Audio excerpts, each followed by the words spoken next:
Social media దిగ్గజం ఎక్స్‌కు Ireland work place commission భారీ shock ఇచ్చింది. తొలగించిన ఓ ఉద్యోగికి భారీగా జరిమానా చెల్లించాలని ఆదేశించింది.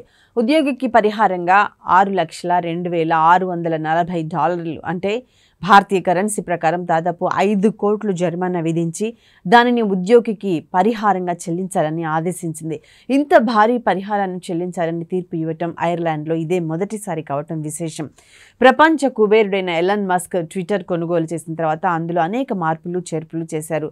ఆ క్రమంలో భాగంగా ట్విట్టర్ను మెరుగుపరిచేందుకు ఉద్యోగులు అంకితభావం, సుదీర్ఘ పని గంటలకు కట్టుబడి ఉండాలని మస్క్ సూచించారు. ఇందుకు గాను ఈమెయిల్ చివరిలో అవును కాదు అనే ఆప్షన్లు ఇచ్చి అభిప్రాయాలను తెలపాలని కోరారు. దీనికి ఎటువంటి సమాధానం ఇవ్వకపోతే ఉద్యోగానికి స్వచ్ఛందంగా రాజీనామా చేసినట్లుగా పరిగణిస్తామంటూ షరతు విధించారు. దీనిపై నిర్ణయం తీసుకునేందుకు గాను 3 నెలల సమయం కూడా ఇచ్చారు. అయితే 2013 నుండి డబ్లిన్ కార్యాలయంలో ఉద్యోగం చేస్తున్న గ్వారీ రూనీ ఈమెయిల్కు ఎలాంటి జవాబు ఇవ్వలేదు.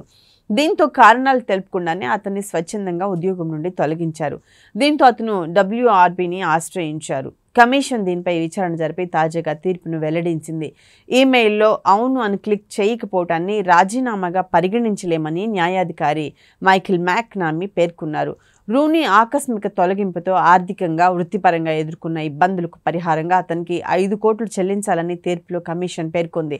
ఈ తీర్పుపై ఎలాన్ మస్క్ ఏ విధంగా స్పందిస్తారో వేచి చూడాలి.